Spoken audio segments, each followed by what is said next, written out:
Good morning विद्यार्थी मित्रांनो, कुछ कर दिखा वैसा की दुनिया भी सोचे आप जैसा द परात अकॅडमी या ऑनलाईन प्लॅटफॉर्म मध्ये आपणा सर्वांचं मनपूर्वक हार्दिक स्वागत. आज आपण काहीतरी विशेष शिकणार आहोत. या अकाउंट मध्ये जे मराठी अकाउंट आहे आणि मोस्टली अशा विद्यार्थी आहेत ज्याचं समजा बेसिकच आहे आणि बऱ्याच गोष्टी त्यांना काही माहित नाही. अशा मुलांसाठी, अशा विद्यार्थ्यांसाठी आपला द परात अकॅडमीचा प्लॅटफॉर्म नेहमी फायदेशीर ठरणार आहे. आज आपण पाहणार आहोत, जर समजा एखादी ऍडजस्टमेंट म्हणजेच काय समायोजना, जर छुपी समायोजना जर असेल तर त्या छुप्या समायोजनेचं समजा आपला कशामध्ये रूपांतर करायचं किंवा कशा पद्धतीने विचार करायचा की जेणेकरून समजा आपलं गणित बरोबर आलं पाहिजे, या गोष्टी याच्यामध्ये आपण पाहणार आहोत. काही काही गोष्टी जे काही मी लास्टचे जे एक्झाम्पल मागचे व्हिडिओ जे घेतलेले आहेत त्याच्यामध्ये जर पाहिलं तर बहुतेक जे काही समजा गणित तशा पद्धतीचे सारखे सारखे आहेत. जसं समजा गुणित कर्ज आहे, घसारा आहे, हे सेम सेम एंट्री येतात. पण असे काही समजा महाराष्ट्र बोर्डाने यावेळेच्या नवीन सिलेबस मध्ये ऍड केलेलं आहे की काही जे एंट्रीज आहे हे एंट्री थोड्याफार वेगळे आहेत, तर ते आपण सॉल्व्ह करण्याचा प्रयत्न करू. आज समजा आपण जे गणित घेणार आहे हे आहे 4 नंबरचं गणित, मीरा आणि माधव यांचं. मीरा आणि माधव या भागीदारी संस्थेचे भागीदार आहेत आणि 31 मार्च 2019 रोजी संपणाऱ्या वर्षाकरिता व्यापार खाते, नफा तोटा, ताळेबंद हे खाते तयार करायचे. मी इथे लिहिलेलं आहे व्यापार खात्याची आणि त्याच्यानंतर नफा तोटा हे एकत्र केलं, कारण इथे जागा नसल्यामुळे मी एकत्र केलं. नाही तर समजा आपण प्रत्येक सेपरेट पेजेसवर आपण काय करायचं, व्यापार खाते, नफा तोटा आणि ताळेबंद आखून घ्यायची. हे कशा पद्धतीने आखायचं, मीरा आणि माधव यांचे व्यापार खाते 31 मार्च 2019 रोजी संपणाऱ्या वर्षाकरिता, तसंच नफा तोटा खाते 31 मार्च 2019 रोजी संपणाऱ्या वर्षाकरिता आणि ताळेबंद खाते 31 मार्च 2019 रोजीचे, अशा पद्धतीने समजा ते लिहायचं. चला तर आपण मग सॉल्व्ह करूया. विशेषतः जर समजा नवीन काही विषय सांगण्याचा प्रयत्न या व्हिडिओमध्ये जर होत असेल तर ते लिहून घ्यायचं आणि शक्यतो काय करायचं, टाइमपास न करता, कारण आपलं 12वीचं वर्ष आहे, टर्निंग पॉईंट आहे. याच्यानंतर कोणी ग्रॅज्युएशनला जाईल, काही बँकिंगची तयारी करेल, काही एमपीएससीची तयारी करेल. जे तुम्हाला आवडते त्या क्षेत्रामध्ये समजा तुम्ही चांगल्या पद्धतीने पदार्पण करत आहात. मग अशा वेळेस समजा जर आपण पाहिलं तर इथं हा करिअरचा सगळ्यात महत्वाचा टर्निंग पॉईंट आहे. मग त्याच्यामुळे कोणतीही गोष्ट आपण लाईटली न घेता जास्तीत जास्त हार्ड मेहनत करणं हे महत्वाचे आहे. कारण आपण सगळे जे काही व्हिडिओ लेक्चर पाहतोय किंवा आपल्याला जे काही समजा आपले आई वडील एवढं रक्ताचं पाणी करून शिकवतात, त्याची काहीतरी समजा किंमत आपल्याला ठेवायला पाहिजे की जेणेकरून समजा आपलं भविष्य चांगल्या पद्धतीने उज्ज्वल होईल. जर नुसता टाइमपास करत राहिला, नुसता अँड्रॉइड मोबाईल खेळत बसला, टीव्ही पाहत राहिलं, नुसता टीव्ही पाहू पाहू थोबाड सुजायली तरी समजा ते लेकरू उठून झालं, तर अशा पद्धतीने जर आपण करत गेलो तर आपलं जे समोरचं आयुष्य आहे हे निव्वळ बर्बाद होईल. त्याच्यासाठी सगळ्यात महत्वाचा सदुपयोग काय करायचा, तर जास्तीत जास्त मेहनत करायची, टाइमपास न करता अकाउंटची जे काय 12वीचे विषय नवीन सिलेबस नुसार जास्तीत जास्त प्रॅक्टिस करायची आणि आपल्याला नंबर 1 कसं बनता येईल ते पाहायचं. बनायचं असेल तर नंबर 1च बनायचं, नाही तर बनायचंच नाही, जाय म्हणायचं माती खात. अशा पद्धतीने समजा आपल्याला त्याची तयारी करावी लागेल. ओके, त्याच्यासाठी मग चला मग आपण जर स्वतःवर जर विश्वास जर असेल तर आपण काहीही करू शकतो, या दृष्टिकोनातून समजा आपल्याला हे गणित पाहायचं. आज आपण पाहणार आहोत मीरा आणि माधव यांचं 4 नंबरचं गणित. आता हे कशा पद्धतीने मी तुम्हाला नेहमी सांगण्याचा प्रयत्न करतो की पहिले काय करायचं, समायोजना सोडवायच्या. समायोजनाच्या प्रत्येकाच्या 2-2 एंट्री होतात आणि समायोजना सोडवल्यानंतर 23 पत्रक नंतर मग सोडवत बसायचं. पहिले 23 पत्रक सोडायचं, नंतर समायोजना सोडायच्या, नंतर काही जर मिस्टेक जर असेल समायोजनाच्या एंट्र्या मागे पुढे असतात, त्याच्यामुळे 23 पत्रक सोडवत बसायचं पहिले नाही, पहिले समायोजना सोडायच्या. चला तर आपण समायोजना सोडून इथं स्क्रीनवर समजा तुम्हाला गणित दिसत आहे, ते मी समजा वाचण्याचा प्रयत्न करतोय आणि नंतर ते तशा पद्धतीने एंट्री घ्यायच्या. काय म्हणते, सरळ स्कंदाचे मूल्य 32,000 रुपये आहे. आता माहिती आहे, आता सरळ स्कंद कुठे कुठे जाते, व्यापार खात्याच्या जमाला आणि ताळेबंदाच्या संपत्ती बाजूला. मग व्यापार खाते जमा आणि ताळेबंदाच्या समजा जर संपत्ती बाजूला काय सरळ स्कंद समजा जर जात असेल तर ते त्या पद्धतीने समजा ते एंट्र्या करायच्या. तर कशा पद्धतीनं सवरण स्कंद व्यापार खाते जमाला किती आहे 32,000 आणि त्याच्यानंतर ताळेबंदाच्या संपत्ती बाजूला घ्यायचं सवरण स्कंद 32,000. जे जे एंट्री झालेली आहे आपल्याजवळ जे काही समजा पेज आहे पुस्तक आहे किंवा जे काही झेरॉक्स असतात त्याच्यावर राईट क्लिक करायचं म्हणजे जेणेकरून पुन्हा पुन्हा ते एंट्री होणार नाही. 2 नंबरची एंट्री संचय कर्ज निधी करिता 2,000 रुपयाची तरतूद करा. आता संचय कर्ज निधी कोणाला करतात ऋणकोरा करतात. त्याच्यानंतरची एंट्री ऋणकोर 3% दराने देय कर्ज निधी करा. आता हे दोन्ही एंट्री लक्षात ठेवायच्या ऋणकोच्या संदर्भात आहेत. पहिले काय करायचं जी रक्कम दिलेली आहे ती रक्कम मायनस करायची आणि त्याच्यानंतर जी टक्केवारी दिलेली आहे ती टक्केवारी मायनस करायची. मी तुम्हाला एक सिक्वेन्स सांगतो ऋणकोतून काय काय पहिले वजा किंवा प्लस करत असतात. ऋणकोची रक्कम पहिले संपत्तीला लिहायची आवर्जून लक्षात ठेवा आणि जर कळत नसेल तर कुठेतरी लिहून घ्या. त्याच्यानंतर अनादरित प्राप्त विपत्र असते हे ते अनादरित प्राप्त विपत्र त्याच्यामध्ये प्लस करायचं. त्याच्यानंतर नोंदणी झालेली विक्री ते प्लस करायची. त्याच्यानंतर एखादं बुडीत कर्ज असेल ते मायनस करायचं. त्याच्यानंतर एखादं जर 3% 5% जर असेल संचय कर्ज निधी ते मायनस करायचं आणि त्याच्यानंतर रक्कम बाहेर काढायची. आता जे मी सिक्वेन्स सांगितला हा जर कळाला नसेल पुन्हा व्हिडिओ पॉज करायचा बॅक घ्यायचा आणि पुन्हा आपण त्या पद्धतीने लिहून काढायचं. ओके चला पाहूया. संचय कर्ज निधी करता 2,000 रुपयाची तरतूद करा. संचय कर्ज निधी म्हणजे नेमकं कोणाला करतात तर ऋणकोरा करतात. मग ऋणको कुठे जाते ताळेबंदाच्या संपत्ती बाजूला. चला लिहून घेऊ. ऋणको 23 पत्रकाच्या नावे बाजूला ऋणको आहे 80,500. याच्यामध्ये काय करायचं मायनस करायचं. संचय कर्ज निधी किती आहे 2,000 80 मधून 2 गेले तर 78,500. ओके अशा पद्धतीने लक्षात ठेवायचं. आता त्याच्यानंतर पुन्हा ऋणकोवर 3% देय कर्ज निधी आहे तर मायनस करायचं 3% देय कर्ज. आता 3% देय कर्ज जर म्हणलं तर 78,500 गुणिले 3 भागिले 100 करायचं. इथे घेऊ आपण 78,500 गुणिले 3 भागिले 100. आता जेव्हा समजा आपण अशा पद्धतीने घेतोय तर काय करायचं 100 न भागायचं 0 कॅन्सल.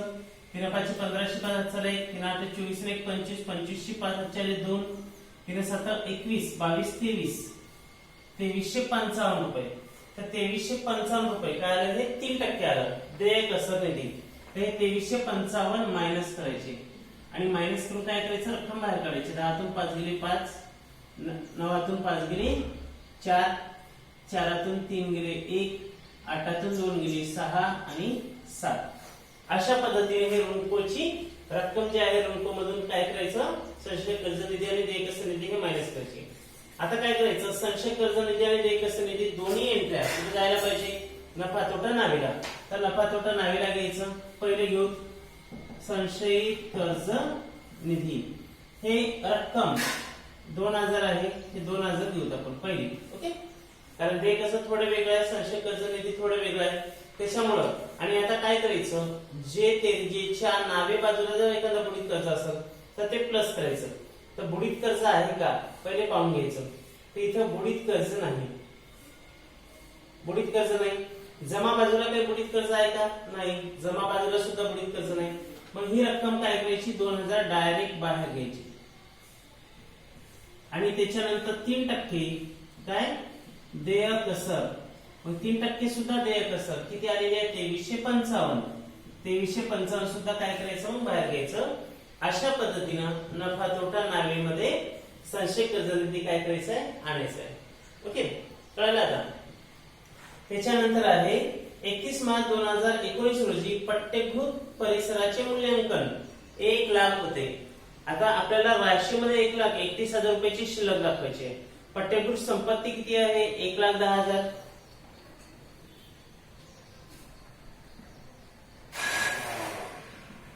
पट्टेभूत संपत्ती 1,10,000 मायनस काय होते मग घसारा. आता आपल्याला इथे राशीमध्ये 1,00,000 रुपये आणायचे. मग किती हजार रुपये मायनस केले म्हणजे राशीमध्ये 1,00,000 रुपये साहजिकच 10,000 रुपये, आणि 10,000 रुपये समजा जर आपण मायनस जर केले तर राशीमध्ये किती येईल? मग 1,000 रुपये येईल. तर अशा पद्धतीने समजा हे 1 लाख रुपये बाहेर आणायचे. मग हा घसारा कुठे जातोय? घसारा नफा तोटा नावीला. घसारा पट्टीकृत संपत्ती किती? 10,000 रुपये. ते हे अशा पद्धतीने समजा आपण गणित तयार करायचं. त्याच्यानंतर समजा आहे अदर छपाई व लेखन सामग्री 500 रुपये आहे. आता अदर म्हणजे काय? देणे बाकी. तर देणे बाकी म्हणजे नेमकं कशा पद्धतीने होते? जे काही या वर्षीचा जर खर्च बाकी जर असेल आपला द्यायचा तर त्याला देणे बाकी किंवा अदर खर्च असं म्हणतात. मग हे एंट्री कुठे कुठे जाते? तर ह्या एंट्री जातात व्यापार किंवा नफा तोटा खात्याच्या नावे बाजूला संबंधित खर्चात अधिक करतात, आणि त्याच्यानंतर ही एंट्री ताळेबंदाच्या इतर देयता बाजूला जाते. अशा पद्धतीने टोटल एंट्री पाठच पाहिजे, जेणेकरून समजा एकही एंट्री आपली विसरली तर गेलं कामातून. ओके, चला लक्षात घ्या. अदर छपाई लेखन सामग्री. छपाई लेखन सामग्री नफा तोटा नावे येते. बरे छपाई लेखन सामग्री 1200 रुपये आहे. छपाई लेखन सामग्री 1200 रुपये प्लस देणे बाकी किती आहे? द्यायचं 500 रुपये. 12 आणि 5 17, 1700 रुपये बाहेर द्यायचे. ओके, आणि हे अदर कुठे जायला पाहिजे? ताळेबंदाच्या देयता बाजूला. अदर खर्च. अदर खर्च काय आहे? छपाई व लेखन सामग्री किती आहे? 500 रुपये. जे समायोजनामध्ये जी रक्कम आहे तीच घ्यायची, दुसरी कोणती घ्यायची नाही. ही टोटल कधी घ्यायची नाही. काही काही मुलं किंवा विद्यार्थी जे आहे ही टोटल घेतात. नाही, जे समायोजनामध्ये आहे आपण पहिले समायोजना सोडतो, मग समायोजनामधल्या नोंदीच घ्यायच्या, दुसऱ्या कोणत्या नोंदी घ्यायच्या नाही. ओके, इथे समजा आपलं हे समायोजना झालेले आहे. एकदम सोपं गणित, असं काही अवघड नाही, काहीही अवघड नसते. फक्त मानसिकता बनवायची की आपण परफेक्टच होणार आहोत आणि आपण परफेक्टच करणार. त्याच्यासाठी काही घाबरायचं कारण नाही का, अकाउंट काय आपला जीव घेणार नाही. ओके, चला लक्ष द्या. मग आता काय करायचं? 23 पत्रकाच्या जमा बाजूच्या एंट्री सोडवायच्या. बँक अधिविकर्ष कुठे यायला पाहिजे? मी तुम्हाला एक शॉर्टकट सांगितलं होतं. भारादे धब्यादे. देत आला आहे भागीदाराचं भांडवल, राखीव निधी, देय विपत्र, बँक अधिविकर्ष किंवा बँक लोन, बँक कर्ज. तर किती आहे बँक अधिविकर्ष? 5000. इथे घेऊ बँक अधिविकर्ष किती? 5000. ओके, देय विपत्र देताना जाते भारादे धब्यादे. देय विपत्र किती आहे? देय विपत्र 12,500. त्याच्यानंतर आहे धनको. धनको सुद्धा देताना जाते. धनको किती आहे? 68,000. त्याच्यानंतर विक्री आहे 3,25,000.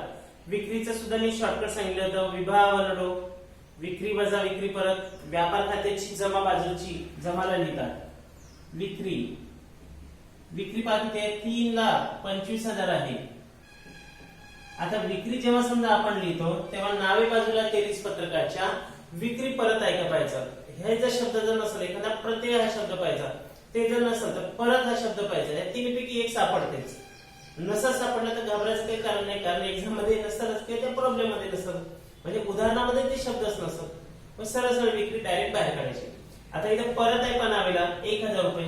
तर इथे समजा आपण मायनस करू. परत 1,000.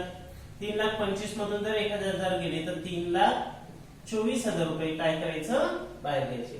तर अशा पद्धतीने समजा याच्या नोंदी करायच्या. ओके, आलं लक्षात. त्याच्यानंतर आहे अद्दत भाडे 2,000. तर इथं अद्दत कुठे जाते? देयताला. अद्दत हा शब्द आला तर ते देयतालाच टाकायचं, पण कोणत्याही बाजूचं? जमा बाजूचं. जर अद्दत हा शब्द जर आला तेरिजेच्या जमा बाजूला, कोणत्या अद्दत? अद्दत भाडे, अद्दत लेखन सामग्री, अद्दत वेतन, अद्दत मजुरी, काही जरी अद्दत हा जर आला तर ते देयतालाच टाकायचं. 2,000. हे लक्षात ठेवायचे. जे मी माझा ते शॉर्टकट सांगतोय तो काय करायचं? लिहून घेण्याचा कुठेतरी प्रयत्न करायचा, लक्षात ठेवायचं, कारण ते एक्झाम मध्ये तुम्हाला फार उपयोगी पडणार आहे. देणे बाकी मजुरी हे सुद्धा समजा कुठे जाते? देयतालाच. देणे बाकी मजुरी हे सुद्धा देताना देणे बाकी म्हणजेच काय अद्धत होते 1500 रुपये. जे मी तुम्हाला आता सांगितलं अद्धत आणि देणे बाकी हा शब्द जर 23 पत्रकाच्या जर जमा बाजूला जर आला तर सरसर डोळ लावून पुढे टाकायचं ते देताना टाकायचं. भांडवल आहे देताना जाते 5-5 ओळी सोडायच्या असतात. भांडवल समजा आपण लिहिताना भांडवल खाते पहिले मीराला लिहा 75,000. त्याच्यानंतर माधव आहे माधव सुद्धा किती आहे 75,000. ओके. आता लक्षात ठेवायचं जेव्हा समजा शुद्ध नफा जेव्हा आपण वाटून देतोय आणि इथं कोणत्याही पद्धतीनं प्रमाण नाही तिथं भांडवल लक्षात ठेवायचं 75-75 म्हणजे समान प्रमाणात ते वाटून द्यायचं. मग समान प्रमाणात वाटण्यासाठी काय करायला लागेल सोपी ट्रिक्स आहे. काय करायचं जे शुद्ध नफा काढतोय त्याला फक्त 2 ने भागायचं. माहिती जसं सगळ्याला तरी सांगत आहे. नेक्स्ट भांडवल झालं खरेदी परत काय करायचं खरेदीतून वजा करायचं. इकडे खरेदी पहा 2,08,500 खरेदी 2,08,500 वजा परत किती आहे परत 1,000. 2,08,500 मधून जर 1,000 गेले तर 2,07,500 बाहेर यायला पाहिजे. आता हे झाल्या 23 पत्रकाच्या जमा बाजूच्या एंट्र्या. मग 23 पत्रकाच्या नावे बाजूच्या एंट्र्या काय होणार आहे ते पाहू. स्कंद म्हणजे काय सुरुवातीची शिल्लक. पण सुरुवातीची शिल्लक जेव्हा आपण एखादा व्यवसाय सुरू करतो त्या सुरुवातीची शिल्लक कुठे जायला पाहिजे व्यापार खात्याच्या नावेला. म्हणून समजा इथं स्कंद घ्यायचं 25,000. ओके. अशा पद्धतीने इथं स्कंद येते. ऋणको झालेला आहे. प्राप्त विपत्र संपत्तीला जाते. प्राप्त विपत्र म्हणजे काय की ऋणकोकडून जर समजा एखादा ऋणकोला आपण एखादी वस्तू जर विकली आणि त्याने समजा एखादं विपत्र समजा तयार केलं तर ते विपत्र असते प्राप्त विपत्र. तर ते जाते संपत्तीला. प्राप्त विपत्र किती आहे 10,000. जे काही किमती आहे ते चुकू द्यायच्या नाही. खरेदी झालेली आहे परत झाला. खरेदीवरील वाहन व्यय व्यापार खाते नावे जाते. जर एखादी समजा जर खरेदी केली आणि खरेदीच्या रिलेटेड काही जरी समजा एंट्री जर असेल तर ते व्यापार खाते नावेला जाणार. खरेदीवरील वाहन व्यय किती आहे 3,000 आहे. त्याच्यानंतर विक्रीवरील वाहन व्यय नफा तोटा नावेला जाते. विक्रीवरील वाहन व्यय किती आहे 4,500. त्याच्यानंतर आहे मोटार गाडी संपत्तीला जाते. मोटार गाडी संपत्तीला किती आहे 55,000. त्याच्यानंतर आहे सामान्य खर्च. आता इथे एक लक्षात ठेवायचं जर समजा सामान्य खर्च आणि व्यापार खर्च जर आला पुन्हा एक लक्षात ठेवा कुठेतरी लिहून घ्या. जर समजा आपल्याला 23 पत्रकाच्या नावे बाजूला जर सामान्य खर्च आणि व्यापार खर्च जर आलं तर व्यापार खर्च व्यापार खाते नावेला टाकायचं आणि सामान्य खर्च नफा तोटा नावेला टाकायचं. पण सामान्य खर्च आलं नाही आणि व्यापार खर्च आला तर ते नफा तोटा नावेला टाकायचं. जर व्यापार खर्च नाही आला आणि फक्त सामान्य खर्च आला तरी सुद्धा काय करायचं ते नफा तोटा नावेला टाकायचं. ओके. सामान्य खर्च 1,800 तर नफा तोटा नावेला जाते. सामान्य खर्च किती आहे 1,800 रुपये. त्याच्यानंतर निर्यात कर नफा तोटा नावे 900 रुपये.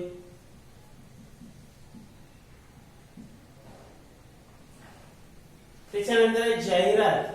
आता सगळ्यात महत्वाची एंट्री लक्षात ठेवा हे छुपी समावेश आहे. मी ज्या काही गोष्टी सांगतोय ते पूर्णतः वहीमध्ये लिहून घ्यायच्या. जाहिरात आहे 4,800. इथे घेऊ समजा आपण जाहिरात आहे 4,800. आता समजा जाहिरात जर समजा 4,800 जर असेल जाहिरात किती वर्षाची जाहिरात आहे 3 वर्षाची. बरं आपला व्यवसाय किती वर्षाचा असतो साहजिकच 1 वर्षाचा. 1 वर्षाचा जो काही खर्च आहे तो खर्च आपल्याला राशीमध्ये आणायचा आहे. मग 3 वर्षाची जाहिरात समजा जर 4,800 जर असेल तर 1 वर्षामध्ये किती खर्च व्हायला पाहिजे आपल्याला 3 ने भागायचं. मग 3 × 3 1 उरला 3 × 18 1,600 रुपये काय करायचं हे आपला 1 वर्षाचा खर्च होईल. 1 वर्षाचा जर समजा 3 वर्षाचा जर खर्च आपला जाहिरातीचा 4800 जर असेल तर याच्यामध्ये आपल्याला 1600 हे जो काही खर्च आहे हा खर्च किती वर्षाचा आहे या ठिकाणी 1 वर्षाचा आहे.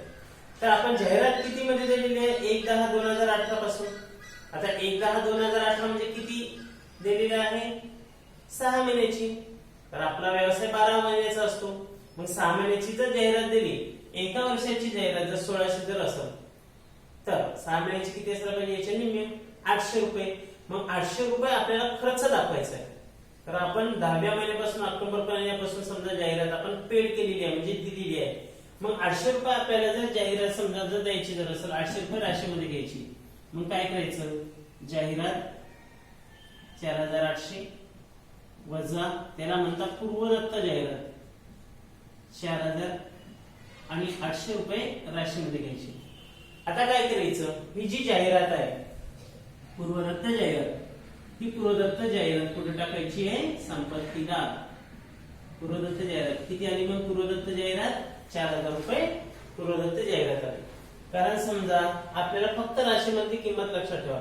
राशीमध्ये आपल्याला जर 800 रुपये काढायचे असेल ऑक्टोबर महिन्यापासून मार्च महिन्यापर्यंत जो काही समजा आपण जाहिरातीसाठी खर्च केलेला आहे तर त्याच्यासाठी आपल्याला काय करावं लागेल किती रुपये मायनस केले म्हणजे 800 रुपये बाहेर येईल असा विचार करायचा. आणि त्याच्यानंतर मग जी रक्कम येते मायनस केलेली आहे ही रक्कम संपत्तीला पूर्वदत्त जाहिरात म्हणून टाकायची. त्याच्यानंतर आहे छपाई व लेखन सामग्री हे झालेलं आहे. एवढं जर कळालं नसेल तर व्हिडिओ काय करायचं पॉज करायचा मागे घ्यायचा व्हिडिओ आणि पुन्हा पुन्हा तो पाहायचा. उचल आहे दिलेली उचल मीरा आणि माधवची तर ज्याच्या त्याच्या भांडवलातून वजा करा उचल.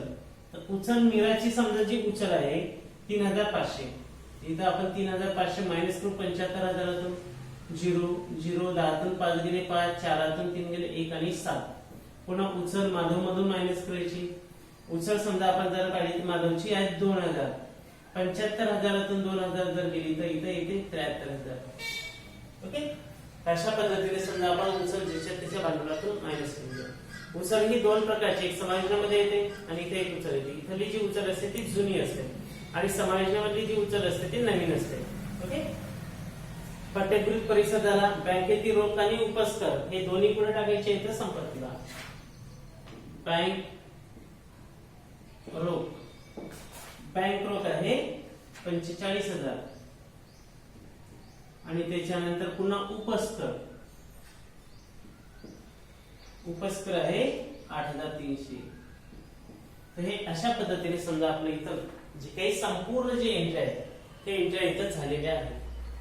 चला तर मग आपल्याला काय करायचं आता वेळ न समजा हे करता आपल्याला ढोबळ नफा शुद्ध नफा आणि ताळेबंदाची आपल्याला टोटल आणायची.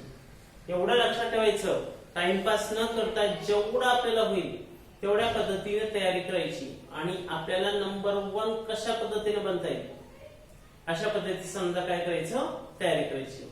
दुसऱ्यांना हे केलं म्हणजे आपण तसंच शेण खायचं या गोष्टी करायच्याच नाही. ते जाऊ दे ते मरू दे त्याला काही घेणं देणं नाही. त्याच्या घरी समजा भरभक्कम असेल नसेल त्याचं त्याला जर ते नशिबाने समजा खाईल. पण आपलं एक फ्युचर लक्षात ठेवायचं जर आपण जर केलं नाही अशा पद्धतीने तयारी तर आपलं फ्युचर किती खराब आहे याचा एक पद्धतीने समजा विचार करायचा आणि आपल्याला याच्याशिवाय गत्यंतरच नाही. मग काय करायचं मग हे लक्षात ठेवायचं आणि जास्तीत जास्त मेहनत करायची कारण मेहनतीशिवाय पर्याय नाही. जर मेहनत केली तरच आपण स्पर्धेमध्ये टिकल आणि आता समजा आपल्याला तोडून अनेक स्पर्धक जे आहे ते समोर जातात. आपण तशाच पद्धतीने कितपत पडून राहतो. मग जर समजा आपल्याला जर एखादा टक्केवारी मिळाली नाही किंवा काही भविष्यामध्ये जर झालं नाही तर आपल्याला रोजंदारी केल्याशिवाय काम म्हणजे गत्यंतरच नाही. रोजंदारी करून त्या दुकानावर मारायला लागते त्या दुकानावर मारायला लागते त्याच्याशिवाय शिक्षणाशिवाय पर्यायच नाही. शिकलं तर चांगल्या पद्धतीने समजा आपल्याला जॉब मिळेल. सगळं जे भविष्य आहे ते सुखकर पद्धतीने समजा आपलं होईल. ओके चला आपण काय करूया ढोबळ नफा काढूया.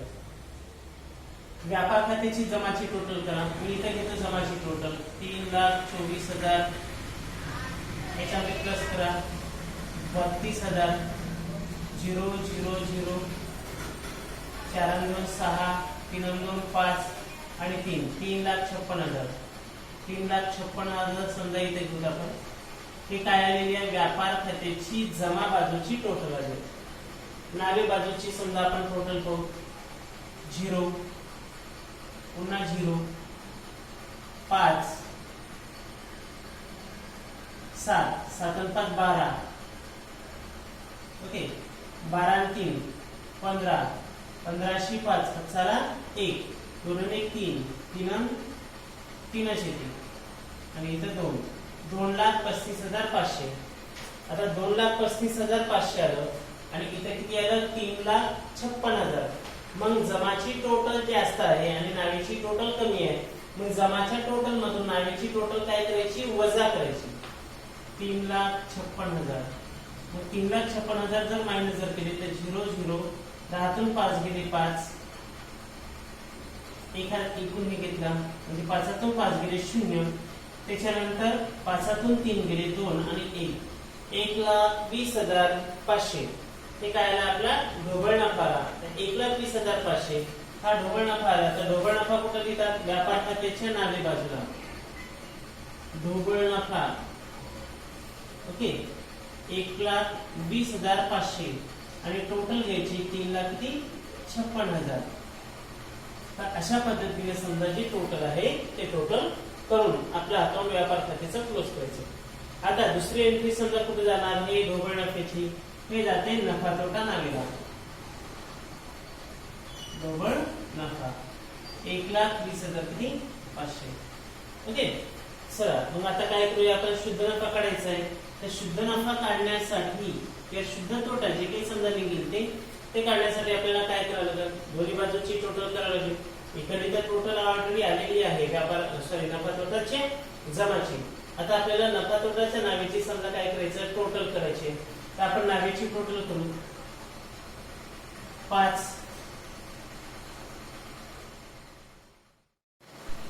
8 1 8 8 9 17 17 8 17 8 25 25 5 30 30 7 37 37 3 38 39 40 40 0 चाले 4 4 आणि 5 5 4 9 1 10 10 11 12 13 14 14 4 हाताला 1 1 2 24,055 आता 24,055 जर 55 जर असेल तर आपल्याला हे 24,055 नावे बाजूची जी टोटल आहे ती जमा बाजूच्या टोटल मधून काय करायची मायनस करायची 1,20,500 10तून 5 गेले 5 9तून 5 गेले 4 इथे येतात 4 10तून 4 गेले 6 इकडे खर्च घेतला 11तून 2 गेले 9 96,445 रुपये हे काय आलंय समजा आपला या ठिकाणी शुद्ध नफा आता हे दोघांना वाटून द्यायचं मी तुम्हाला सुरुवातीला सांगितलं जर काही समजा प्रमाण दिलेलं नसेल तर काय करायचं ते प्रमाण समान प्रमाणामध्ये वाटून द्यायचं शुद्ध नफा मीरा आणि माधव इथं 96,445 दोघांना समान प्रमाणात वाटून द्या 2 चौक 8 2 8 16 2 1 2 तर 2 दोन्ही 4 त्याच्यानंतर 2 दोन्ही 4 पुन्हा 2 दोन्ही 4 आणि एक पॉइंट मध्ये उदाहरण येते म्हणून काय करायचं इथं 3 घ्यायचं 48 2 2 इथं 3 घ्यायचं आणि इथं घ्यायचं 2 48,223 48,222 तर अशा पद्धतीने समजा काय करायचं 48,222 आता असंच का घेतलं कारण पॉइंट मध्ये उदाहरण येते त्याच्यामुळं 96,223 वर काय करायचं आपलं अकाउंट इथं क्लोज करायचं 96,445 सॉरी 96,445 पुन्हा 96,445 तर अशा पद्धतीने समजा अकाउंट क्लोज करायचा काय केलं मी शुद्ध नफा काढण्यासाठी जमा बाजूची टोटल केली नावे बाजूची टोटल केली जमा बाजूच्या टोटल मधून नावे बाजूची टोटल वजा केली जी रक्कम मायनस करून येते तो शुद्ध नफा समजायचा हा शुद्ध नफा काय करतात भागीदारांच्या भांडवलामध्ये प्लस करतात प्लस शुद्ध नफा किती आहे 48,223 48,223 प्लस करा 3 2 7 9 7 आणि 4 11. ओके. त्याच्यानंतर प्लस शुद्ध नफा प्लस करा 48,222 2 2 2 8 आणि 3 11 1100 खर्चाला 1 7 आणि 1 8 8 आणि 4 12. अशा पद्धतीने समजा काय आलेलं आहे आपलं भांडवलाची टोटल आलेली आहे. तर आपलं गणित बरोबर आले की कसं ओळखायचं? देताची आणि संपत्तीची जर समजा टोटल जर बरोबर जर आली तर आपलं गणित बरोबर आलेलं आहे हे लक्षात ठेवायचं. त्याच्यामध्ये पहा 1,19,723 टोटल करायची मी ज्या पद्धतीने समजा करतोय. कारण माझ्या ज्या काही समजा ट्रिक्स आहे किंवा जी पद्धत आहे हे जर समजा जर अप्लाय जर चांगल्या पद्धतीने जर केली तर साहजिकच काय होईल? परफेक्ट तुम्हाला त्याच पद्धतीची सवय लागेल आणि एक्झाम मध्ये तुम्ही चांगले मार्क मिळवू शकता. ओके. 12,500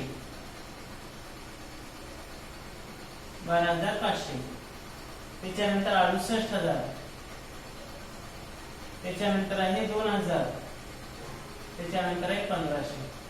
चला टोटल करा 3 आणि 2 5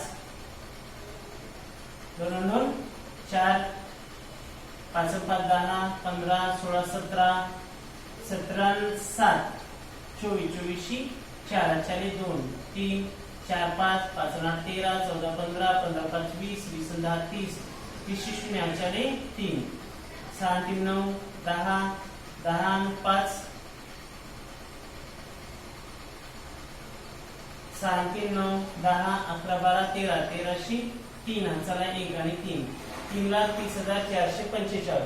तर 3,30,445 ही कुठली टोटल आलेली आहे देताची 3,30,445.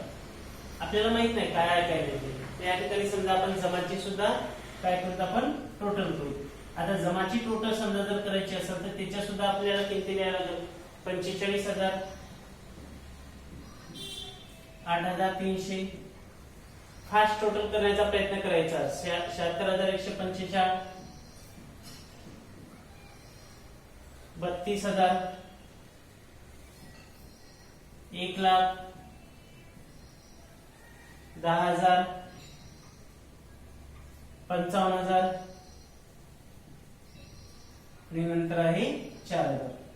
चला टोटल करा. इथं 5 इथं 4 3 आणि 1 4 4 5 9 10 11 11 आणि 6 17 17 आणि 8 17 आणि 8 किती 25 25 आणि 5 30 30 0 4 3 8 9 10 11 12 12 आणि 7 19 20 20 आणि 3 23 3 आणि 4 2 आणि 3 3,30,445. हे सुद्धा या ठिकाणी लिहायचं आणि क्लोज करायचं 3,30,445. अशा पद्धतीने समजा आपलं या ठिकाणी गणित बरोबर आलेलं आहे. लक्षात. आता सगळ्यात महत्त्वाचं याच्यामध्ये एंट्री कोणती? जे छुपी समायोजन आहे जी जाहिरात आहे ती जाहिरात लक्षात ठेवायची. 3 वर्षाची जर असेल तर याच्यावर जास्तीत जास्त जोर द्यायचा आणि सांगायचं तात्पर्य असं की कोणत्याही कोणावरही समजा लवकरात लवकर विश्वास ठेवू नका. कारण विश्वास ही अशा पद्धतीची गोष्ट आहे एखाद्या पक्षासारखी.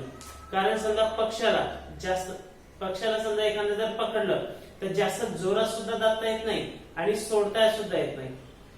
कारण जास्त जर जोरात जर दाबलं तर पक्षी मरतो आणि सोडलं तर उडून जातो. तर त्याच्यासाठी ह्या गोष्टी लक्षात ठेवायच्या आणि स्वतःवर विश्वास ठेवायचा. तुमचा स्वतःवर जेवढा विश्वास असेल तेवढं तुमच्यासाठी फायदेशीर आहे. त्याच्यामुळं कोणावरही विश्वास न ठेवता स्वतःवर विश्वास ठेवा. डोळ्यांनी पहा. जी गोष्ट तुम्हाला पटते किंवा आपल्याला पटते तीच गोष्ट करायची. कोणास सांगितली म्हणून तशा पद्धतीची गोष्ट कधीही करायची नाही. हे जे काही समजा मी थॉट सांगितलं जे व्हॅल्युएबल सांगितलं ते लक्षात ठेवायचं आणि तयारीला लागायचं. ओके. Good bye.